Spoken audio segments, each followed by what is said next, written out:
Kanchipuram Varamahalakshmi Silks, the Grand Banarasi Mela. First time ever in Hyderabad starting from November 1st. నమస్కారం, welcome to I dream. ధర్మ మార్గం with Vijitha కార్యక్రమానికి స్వాగతం.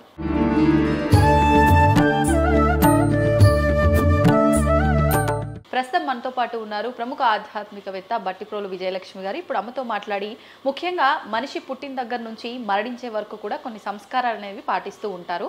మామూలుగా మనం అనుకుంటూ ఉంటాం పుట్టిన దగ్గర నుంచి మరణించేంత వరకే అని, కానీ పుట్టడానికి ముందర కూడా కొన్ని సంస్కారాలు ఉంటాయని విన్నాను. అసలు ఏంటి సంస్కారాలు, ఎప్పుడు ఆచరించాలి, అసలు ఆచరించకపోతే వచ్చే ఇబ్బందులు ఏంటి, ఇవన్నీ ఇప్పుడు అమ్మతో మాట్లాడి తెలుసుకునే ప్రయత్నం చేద్దాం.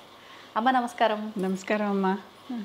అమ్మ, సంస్కారాలు అసలు ఏంటి, సంస్కారాలు ఎందుకు ఆచరించాలి, ఎన్ని సంస్కారాలు ఉన్నాయి, ఇవి ఆచరించకపోతే ఏమైనా ఇబ్బందులు వస్తాయా, వాటి గురించి తెలియజేయండి.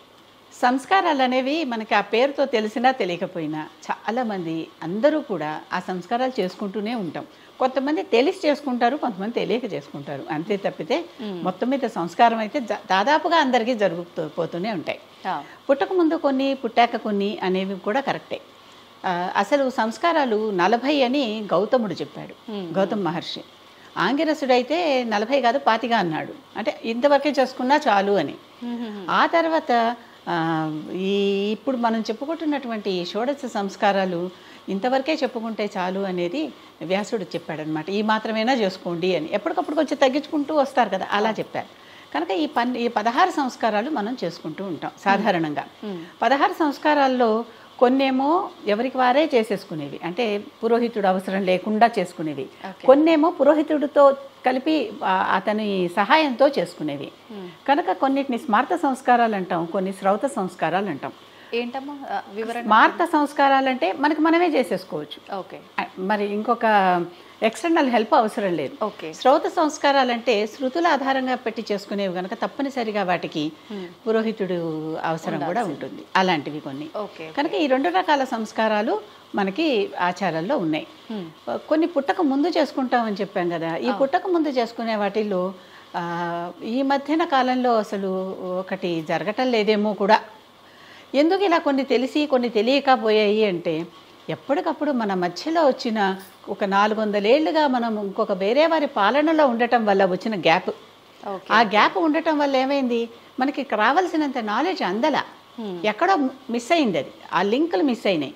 ఆ లింకులు మిస్ అయ్యేసరికి మనకు ఆ నాలెడ్జ్ సరిగ్గా రాక, అది తెలియక జరుపుకోవటం మానేశారు. పెద్దవాళ్ళకి తెలిస్తే పిల్లలకి చేస్తారు, వీళ్ళకి తెలిస్తే వాళ్ళ పిల్లలకి చేస్తారు.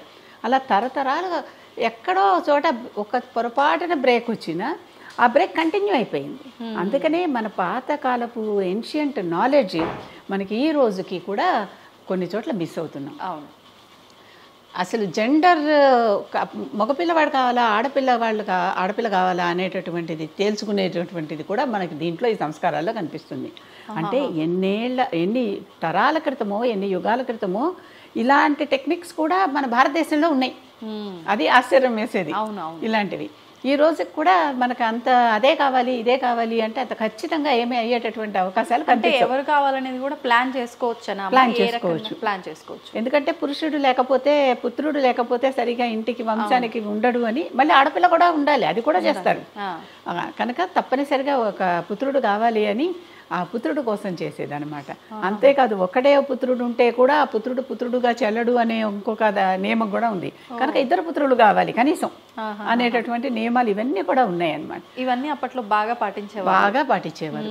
అప్పట్లో అంటే చెప్పాను కదా, ఒక మధ్యలో 400 ఏళ్ల పాటు, ఇంకా ఎక్కువ కాలం పాటేను మనం ఇంకొకరి పాలన కింద ఉండిపోవటం వల్ల వాళ్ళ ధర్మం వేరు, మన ధర్మం వేరు. వాళ్ళ ధర్మాల్లో వాళ్ళు పాటించే రీతి రివాజులు వేరు, మన ధర్మంలో మనం పాటించుకునే రీతి రివాజులు వేరు. కనుక ఆ గ్యాప్ అనేది వచ్చేసింది. ఏది తప్పు ఏది ఒప్పు అనేది ఎప్పుడు కూడా ప్రపంచంలో తప్పు ఒప్పు మంచి చెడు అనేవి ఉండవమ్మా. అసలు అలాంటి డెఫినేషన్లే ఉండవు. సమాజం అంతా ఏది యాక్సెప్ట్ చేసిందో అది కరెక్టు, ఏది యాక్సెప్ట్ చేయలేదో అది రాంగ్, అంతే. అంతకుమించి దానికి డెఫినేషన్స్ లేవు. మంచి చెడు కూడా అంతే.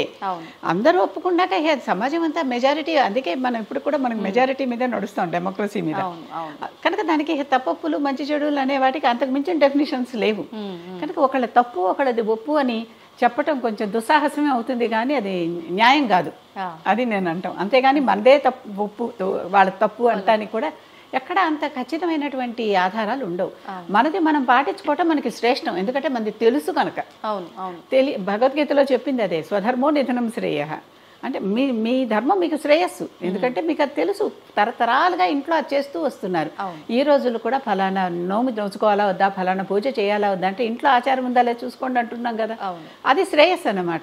పరధర్మో భయావహ, పరధర్మం అంటే ఇంకొకరి ధర్మం, అది ధర్మమే, అధర్మం కాదు, అది కూడా పరధర్మం, ఇంకొకరి ధర్మం, అది భయం. ఎందుకంటే దాని గురించి మంచి చెడులు మనకి తెలియవు, అది ఎలా చేయాలి ఏమేం చేయాలి అనే వివరాలు మనకి తెలియవు. అందుకని కొంచెం జాగ్రత్తగా ఉండాలి దాని విషయంలో. మన ధర్మం విషయంలో ఎలా ఆల్రెడీ బీటెన్ ట్రాక్, ఇక దాంట్లో ఆలోచనలు అవి ఉండవు. కనుక ఈ సంస్కారాలన్నీ పుట్టక ముందర చేసే సంస్కారాలన్నానే దాంట్లో మొట్టమొదటిది గర్భాధానం అంటారు. అంటే అదే శోభనం కార్యక్రమము అది అని పెళ్ళి అవుతూనే చేస్తారు కదా, వాళ్ళకి సత్సంతానం కలగటానికి. సత్సంతానం అంటే ఏమిటి, వంశం అభివృద్ధి చెందాలి, మన సంస్కృతి సంప్రదాయాలు అభివృద్ధి చెందాలి, వారు సమాజానికి హితంగా సమాజానికి మేలుగా ఆ సిటిజన్గా రావాలి, ఉత్తమ పౌరుడుగా సమాజానికి ఉపయోగపడేటటువంటి వాళ్ళు రావాలి. అంతేగాని ఏ దొంగలో గుండాలో ఇలాంటి వాళ్ళు రావద్దు అనేటటువంటిది. కనుక అలాంటి వారు ఎప్పుడు ఏ సమయంలో వాళ్ళకి వాళ్ళ ఇద్దరు కలిస్తే భార్యాభర్త ఇలాంటి పిల్లలు పుడతారు అని ఒక ముహూర్తం నిర్ణయిస్తారు. అందుకే చెప్పా, కొన్నిటికి మనకి పురోహితుల హెల్ప్ కావాలి, కొన్నిటికి మనమే నిర్ణయం చేసుకోవచ్చు అని. ఇలాంటి దానికి కావాలి. దీనికి చేయటానికి ఏంటి, ఈ వాళ్ళు ఒక ప్రత్యేకమైన ముహూర్తం నిర్ణయిస్తారు. ఆ ముహూర్తం అప్పుడు ఈ కార్యక్రమం కనుక చేస్తే చక్కటి భారతదేశానికి మంచి వారసులు, కుటుంబానికి మంచి వారసులు, వంశానికి మంచి పుత్రులు కలుగుతారనేది ఒక ఆశ అనమాట. పుత్రులు పుత్రికలు ఎవరైనా వచ్చేవారు చక్కటి వాడు వస్తారని ఒక పాయింట్ అది. కనుక ఈ మొట్టమొదట చేసేటటువంటిది ఇది మొదటి సంస్కారం. రెండో సంస్కారం పుంసవనం అంటారు. ఈ పుంసవనం అసలు 99% ఎక్కడ చేస్తున్నట్టు నేను వినలేదు, ఈ మధ్యకాలంలో చూడలేదు. ఎందుకనమ్మా? పుంసవనం అంటే పుత్రుడు కలగాలని చేసేటటువంటి ఒక సంస్కారం. ఇది అప్పట్లో రాజుల కాలంలో అయితే ఆచరించే వాళ్ళేమో, అంటే కొన్ని స్టోరీస్ లో కూడా మనం రాజులకు కూడా చాలా మంది పుత్రుల కోసం అలమటించి పుట్టకపోయిన వాళ్ళు కూడా ఉన్నారు కదా. దశరథుడికి శాంత పుడితే రోమపాదుడికి కన్యాదానం అదే దత్తత ఇచ్చేసాడు. రాముడు వీళ్ళందరూ పుట్టాలని కదా మళ్ళీ పుత్రకామేష్టి చేశాడు. ఏదో ఒక సంతానం అయితే శాంత ఉన్నదని చెప్పుకుంటున్నాం కదా. అవునవును, ఇలా చాలా మంది చాలా చోట్ల ఇవి మనకి తెలుస్తూనే ఉంటాయి. నిజంగా అంటే ఈ సంస్కారం ఆచరిస్తే ఖచ్చితంగా పుత్రుడు జన్మిస్తాడని నమ్మకము, దానికి ఉదాహరణలు ఏమైనా ఆ శాస్త్రంలో ఖచ్చితంగా ఇది జరుగుతుంది అని రాసింది. అంటే మన పురాణాల్లో కూడా దానికి ఉదాహరణగా ఉన్నాయి. పురాణాల్లో ఈ సంస్కారాలన్నీ వాళ్ళకి చేసినట్లుగా ఉన్నాయి. మనం వివరంగా ఆ టాపిక్ చదువుకోవాలి, వినాలి అంతే. ఇవి ఎప్పుడు కూడా మనం ఈ సంస్కారాల గురించి కానీ వీటన్నిటి గురించి ధర్మసింధు అనే పుస్తకం ఒకటి ఉంది. దాంట్లో ఏ ధర్మాన్ని ఎట్లా ఆచరించాలి, ఏం చేయాలి అనేవి చాలా వివరంగా రాసున్నాయి. ఈ పుంసవనం అనే దాంట్లో ఒక రకం మూలిక, ఆ మూలికని గంధంలాగా తీసి దాని ద్వారా వచ్చినటువంటి ఆ జ్యూస్ని గర్భిణీ స్త్రీ ముక్కులో 3వ నెలలో వేస్తారు. 3వ నెలలో 4వ నెలలోనూ వేస్తారు. అది సమయం కూడా ఫిక్స్డ్.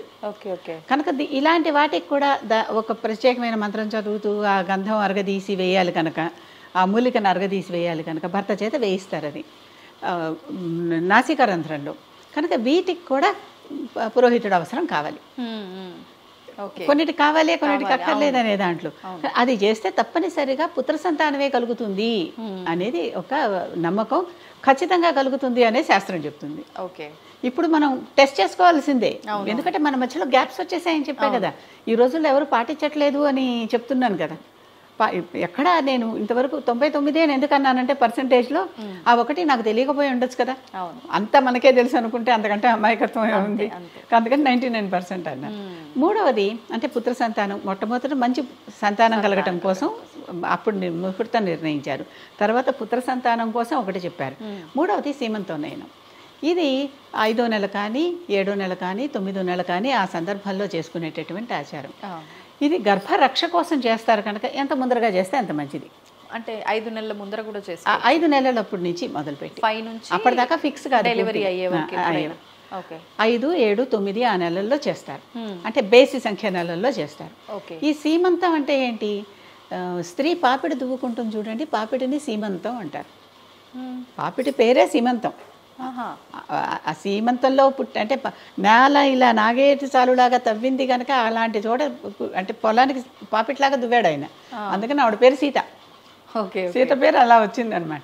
ఈ సీమంతం ఉన్నది కదా, ఈ సీమంతంలో వీరు ఆ సమయానికి అంటే దీనికి పురోహితుడు లేకపోయినా సరిపోతుంది. ఆ నెల అని చెప్పేశారు కదా, ఒక మంచి రోజు చూసుకుని గర్భిణీ స్త్రీని కూర్చోబెట్టి 4 ముత్తైదుల్ని వాళ్ళని 40 మందో మన శక్తిని బట్టి మన ఆసక్తిని బట్టి పిలుచుకుని భర్త చేత ఒక దువ్వెనతో, ఆ దువ్వెన కూడా ఆ రోజు మొదటి రోజుల్లో అయితే పంది కొమ్ముతో చేసిన పంది ఎముకతో చేసినటువంటి దువ్వెన. ఎందుకనమ్మా? దానికి ఆ బలం ఉంది, ఆ శక్తి ఉంది. Okay okay. దాంతో చేసిన దాంతో ఇలా పాపిడి తీయించి దువ్వుతారనమాట. దువ్వెనలు ఇప్పుడు కొమ్ము దువ్వెనలు, బోన్ దువ్వెనలు దొరుకుతున్నాయి కదా, దంతం దువ్వెనలు అలాంటిది. అది చేసే దాంతో తల దువ్వించి అంటే భర్త చేత ముందర సీమంతం తీయించి ఆ సీమంతంలో బొట్టది పెట్టించి చేస్తారు. చేశాక దానివల్ల పూర్తిగా గర్భరక్ష కలుగుతుంది అని స్త్రీకి, ఎవరైతే గర్భిణీ స్త్రీ ఉన్నదో గర్భరక్ష. కనుక ఈ రకమైనటువంటి ఇవి 3 వివాహాన్ని అదే పుట్టక ముందురే చేసేవి. ఇవి చైల్డ్ గురించి చేసేవి. అవును, చైల్డ్ మంచి చైల్డ్ కావాలి, మంచి వారసుడు కావాలి అంటే ఎక్కడ దేశానికి కానీ వంశానికి కానీ కుటుంబానికి కానీ మంచి వారు, ఆ తల్లిదండ్రులకు కానీ మంచి పేరు తెచ్చేటటువంటి మంచి వారు కావాలి అని చేసుకునేటటువంటి. అసలు ఒక జీవి ప్రాణం పోసుకోక ముందే పోసుకునే జీవి మంచిగా రావాలి అని కోరికతో చేసేవి. రైట్, జీవి ఇంకా బయటికి రాకముందే ఆ జీవి వచ్చేటటువంటి జీవి ఎటువంటి దోషరహితంగా ఎటువంటి లోపాలు లేకుండా చక్కటి ఆరోగ్యకరమైన జీవి రావాలనేది కోరిక. ఆ ఉద్దేశంతో చేసేవి ఇవన్నీ. కనుక ఈ రకంగా ఈ 3 పుట్టక ముందర చేసేటటువంటి కార్యక్రమాలు. అంతేకాదు దానివల్ల గర్భరక్ష కూడా అయ్యి ఈ సీమంతం చేసిన వారికి తొందరగా వారికి అంటే పద్ధతి ప్రకారం చేసిన వారికి గర్భ విచ్ఛిత్తి కూడా కాదు. కానీ చాలామందికి శ్రీమంతాలు ఇవన్నీ కూడా మాకు వంతన లేదు, మా ఇంట్లో ఎవరికి చేయలేదు, మేము చేయకూడదు ఇలా చెప్తూ ఉంటారు. ఇంట్లో ఎవరికి చెయ్యలేదు అనేది చెప్పా కదా, కొన్నాళ్ళ మధ్యలో బ్రేక్ వచ్చేసింది. చేశారో లేదో కూడా మనకి తెలియదు. మన తాత ముత్తాతల ఇళ్లలో వాళ్ళు చేసుకున్నారో లేదో మనకి తెలియదు. అవునవును. మన అమ్మ నాన్నమ్మల ముందరికి వెళ్తే వాళ్ళ ఇళ్లలో చేశారో లేదో మనకేం సమాచారం లేదు. ఆ రోజుల్లో ఫోటోలు లేవు, చెప్పేవాళ్ళు లేరు, డాక్యుమెంటేషన్ లేదు. తెలిసిన పాటి కొద్దిమంది పండితులని నిలువున కాల్చేశారు.